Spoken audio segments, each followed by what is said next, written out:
ഒരുമാതിരി ഊള സാധനമാണ് ഊള. ഞാൻ സത്യം പറയട്ടെ, ഞാൻ എനിക്ക് പറയാനുള്ളതൊക്കെ പറയും. പിന്നെ ഞാൻ പിന്നെ ഇതിന് മുമ്പിൽ വന്നിരിക്കുന്നത് എനിക്ക് പറയാനുള്ളത് നീ പറഞ്ഞു. ഹലോ, നമസ്കാരം. വീണ്ടും ഞങ്ങൾ ഒരു ട്രെയിലർ റിയാക്ഷനുമായി നിങ്ങളുടെ മുമ്പിൽ വന്നിരിക്കുന്നു. ഏതാണ് പടം? Mister X. എക്സിനെ പറ്റി എന്താ പറയാനുള്ളത്? കുറെ നാളായിട്ട് പെട്ടിയിലിരിക്കുന്ന പടമാണെന്നുണ്ട്. 2021 ടീസർ ഇറങ്ങിയിട്ട് ടീസർ ഇറങ്ങിയിട്ട് തന്നെ ഒരു വർഷമായി. ഒരു വർഷം കഴിഞ്ഞിട്ടാണ് ഇപ്പൊ ട്രെയിലർ ഇറങ്ങുന്നത്. 2023 അനൗൺസ് ചെയ്ത പടം 23-24 അങ്ങനെ ഒരു ബസ്സൊന്നും അങ്ങനെ കേൾക്കാത്തൊരു പടം. 23-24 ഷൂട്ടിംഗ് കഴിഞ്ഞ പടമാണ്. പിന്നെ കുറെ നാളുകൾക്ക് ശേഷമാണ് വീണ്ടും ഇപ്പൊ റിലീസിന് ഇറങ്ങുന്നത്. എന്താണെന്നറിയില്ല. ഇപ്പൊ നേരത്തെ ലൈക്കിന്റെ കാര്യം പറഞ്ഞ മാതിരി കുറെ സമയം എടുത്തിട്ട് വന്ന ഒരു പടം. ഇതിലെ ആകെ ഒരു അട്രാക്ഷൻ എന്ന് പറയുന്നത് നമ്മുടെ ചേച്ചി ഇതിൽ അഭിനയിക്കുന്നുണ്ട്. മഞ്ജു ചേച്ചി. നമുക്ക് മഞ്ജു ചേച്ചി, നിങ്ങൾക്ക് മഞ്ജു ചേച്ചി അല്ലല്ലോ, മഞ്ജു. മഞ്ജു അഭിനയിക്കുന്നുണ്ട്. പിന്നെ ആരെയും കുറെ നാളിന് ശേഷമാണ്. പിന്നെ ശരത് കുമാർ ഒരു എൻറ്റയർലി ഡിഫറെന്റ് ആയിട്ടുള്ള ഒരു ലുക്കിലാണ് ഇതിൽ വന്നിട്ടുള്ളത്. ഞാൻ കണ്ടില്ല, കണ്ടാ മനസ്സിലാവില്ല. പിന്നെ ഗൗതം കാർത്തിക് ഇവരൊക്കെയാണ് ഇതിന്റെ കാസ്റ്റ് വരുന്നത്. മനു ആനന്ദ് FIR എന്ന പടം ചെയ്ത ഡയറക്ടറാണ്. എനിക്ക് അത്ര വലിയ പരിചയമില്ല കേട്ടോ, സോറി. നമുക്ക് ട്രെയിലർ റിയാക്ഷനിലേക്ക് കിടക്കാം. ഇത് ഒരു സൈലന്റ് മിഷൻ ആണോ? Fiction story. மிஷன் முடிச்சுட்டு நீங்கள் திரும்ப இந்தியா வர வரைக்கும் உங்களை யாராலையும் கான்டாக்ட் பண்ண முடியாது. எனக்கு நம்பிக்கையான ஒரு டீம் அரேஞ்ச் பண்ணி ക്യാമറ കൊണ്ട് താജ്മഹൽ പണിതുണ്ട്. Oh my God, അതെന്തത്? വാട്ടർമേനോ? ഓ கூட நிற்க போகிறது அவங்க மட்டும்தான். உங்களோட അജിത്തിന്റെ ഒരു ലുക്ക്. அந்த நியூக்ளியர் டிவைஸை ரிட்ரீவ் பண்ணி திரும்ப இந்தியாவுக்கு கொண்டு வரணும். ക്യാമറ പൊളിക്കുന്നത് മീൻസ് കുറെ എന്തൊക്കെയോ ചെയ്യാൻ ശ്രമിച്ചിട്ടുണ്ട്. മ്യൂസിക്കൊക്കെ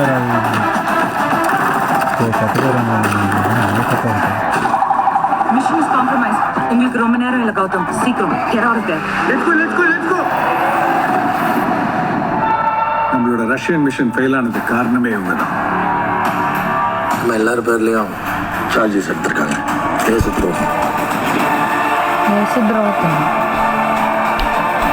ஒரு இன்டர்நேஷனல் மர்சனரி குரூப் இந்த நியூக்ளியர் டிவைஸை கண்டுபிடிக்க ரொம்ப வருஷமா ட்ரை பண்ணிட்டு இருக்காங்க.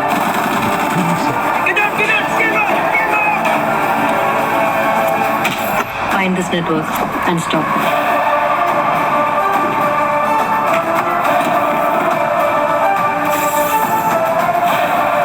ക്യാമറ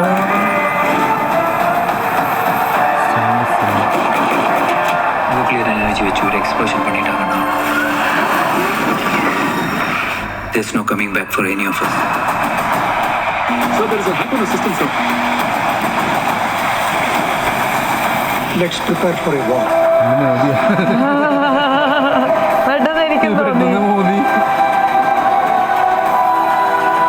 ലുക്ക് മാത്രമേ ഉള്ളൂ, ബോഡി ലാംഗ്വേജ് ഉള്ള മാതിരിയല്ല.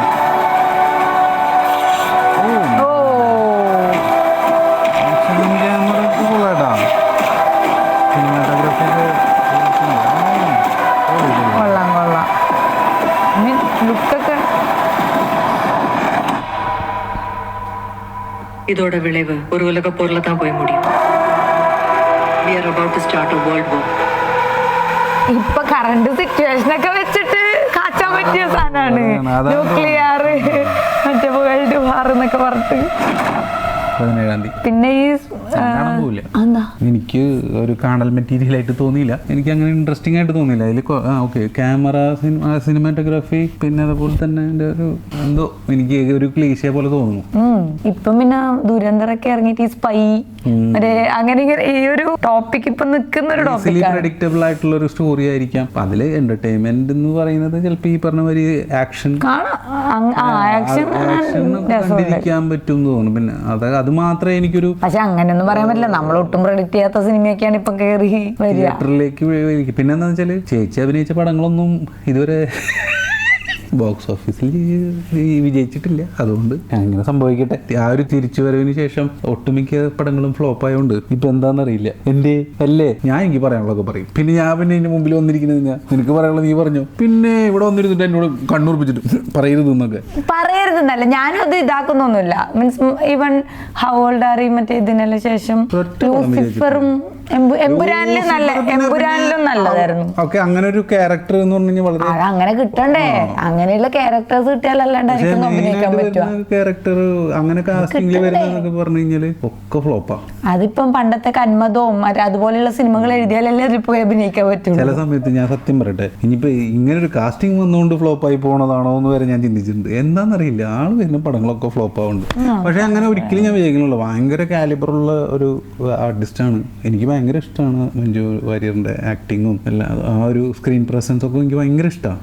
ലൂസിഫറൊക്കെ വന്നിട്ട് എന്റെ പെണ്ണിനെ പിടിക്കൂടാന്നൊക്കെ ഇവൺ ഇപ്പോഴത്തെ ഇതിലും ഉണ്ടല്ലോ, അതിലും നല്ല അഭിനയായിരുന്നു. ഇവൻ മോഹൻലാലിന്റെ ഒപ്പം മാസ് വന്നായിരുന്നു. എന്തോ ഭാഗ്യമില്ലാത്തത് കൊണ്ടാണെന്ന് തോന്നുന്നു. എനിവേ, ഞാൻ തിയേറ്ററിൽ പോയി കാണില്ല, നിങ്ങളെല്ലാവരും പോയി കാണണ്ടോ. അതെങ്ങനെ നിങ്ങൾ കാണാത്തൊരു സാധനം മറ്റുള്ളവരോട് എങ്ങനെ കാണണം പറയാ നിങ്ങൾ? എനിക്ക് വലിയ ട്രെയിലർ കണ്ടിട്ട് എനിക്ക് വലിയ ഇൻട്രസ്റ്റിംഗ് ഒന്നും തോന്നിയില്ല. അപ്പോൾ നിനക്ക് പോണെങ്കിൽ നീ പോയി കണ്ടോളൂ. അപ്പോൾ ശരി, അപ്പോൾ വീണ്ടും ഒരു ട്രെയിലർ റിയാക്ഷനുമായി വരുന്നവരിക്കും ബൈ. ഒരു ഊള സാധനമാണ്. ഞാൻ പിന്നെ പറയണ്ട, നിങ്ങൾക്ക് പറയാം, നിങ്ങൾക്ക് സിനിമേനെ പറ്റിയിട്ടുള്ള അഭിപ്രായം പറയാം, നിങ്ങൾക്ക് വലിയ ഇൻട്രസ്റ്റ്. അത് നിങ്ങൾ എന്തിനാ ഇങ്ങനെ പറയുന്നത്? എടി ഇങ്ങനെയൊക്കെയാണ് ഡിഫറെന്റ് അതെ, അവരവരെ സിനിമ എടുത്ത് വെച്ചിട്ടാകുമ്പോ ഇതേപോലെ കേൾക്കണം, അന്നേരം നിങ്ങൾ. ഞാൻ പറയുന്നത് നിങ്ങൾക്ക് എനിക്കിത് കണ്ടിട്ട് ഭയങ്കര ഇൻട്രസ്റ്റിംഗ് പോലെ തോന്നുന്നില്ല. This is correct, but I'm not going to watch it in theatre. Is not correct. ഞാൻ കാണാൻ പോകുന്നില്ല, നിങ്ങൾ കാണാൻ പോണെന്നേ പറഞ്ഞുള്ളൂ. കാരണം എല്ലാവരും പറയുന്ന പോലെ മസാല അടിച്ച് പറഞ്ഞിട്ട് മസാല അടിക്കണ്ട. എനിക്കത് നിങ്ങൾ പറയുന്ന പോലെ എനിക്കത് ഭയങ്കര ഇൻട്രസ്റ്റിംഗ് ആയിട്ട് ഫീൽ ചെയ്യുന്നില്ല കേട്ടോ. അത് പറയുന്ന അത് കറക്റ്റ് ആണ്. പക്ഷേങ്കില് അത് ഇറങ്ങുന്നതിന് മുന്നേ അതിന്റെ വിധി നിശ്ചയിക്കുന്നതിന് തുല്യാണത്. നിങ്ങൾ അങ്ങനെ ചെയ്യേണ്ട ആവശ്യമില്ല. നിങ്ങൾക്ക് അതിനോട് തോന്നിയ ഫീലിങ്സ് കറക്റ്റ് ആയിട്ട് പറയാന്നുള്ളത് കറക്റ്റ് ആണ്. നിങ്ങൾക്ക് അത് ഇഷ്ടപ്പെട്ടില്ലെങ്കിൽ എനിക്കത് വലിയ ഇഷ്ടപ്പെട്ടില്ല, എനിക്കത് പിന്നെ ഫീൽ ചെയ്യുന്നില്ല, എനിക്ക് അതൊക്കെ. പക്ഷെ എനിക്കത് തിയേറ്ററിൽ പോയിട്ട് കാണാൻ തോന്നുന്നില്ല എന്ന് പറയുന്നത് അത് അത്ര നല്ല കാര്യമാണ്. എനിക്ക് നല്ലതല്ലെങ്കിൽ നീ പറയണ്ട, ഞാൻ നിങ്ങളൊപ്പം റിവ്യൂ ചെയ്യാനിരിക്കും. തിയേറ്ററിൽ പോയി കാണുന്നില്ല എന്നുള്ള അഭിപ്രായം പറയുന്നതിന്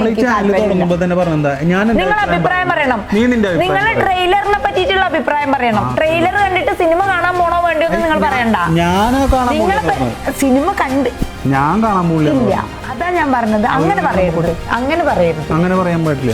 അത് റോങ് ആണെന്ന് ഞാൻ ടോട്ടലി വിശ്വസിക്കുന്നത്. കാരണം നിങ്ങൾക്ക് ഈ സാധനം കണ്ടിട്ട് ഇഷ്ടപ്പെട്ടില്ല, അത് റോങ്, അതിൻ്റെ മേക്കിങ് ശരിയല്ല, മറ്റേത് ശരിയല്ല, അഭിനയം ശരിയില്ല, അവരത് ആ സാധനത്തിനെ പറ്റിയിട്ട് നിങ്ങളുടെ അഭിപ്രായം പ്രകടിപ്പിക്കാൻ നിങ്ങൾക്ക് 100% ഇതുണ്ട്.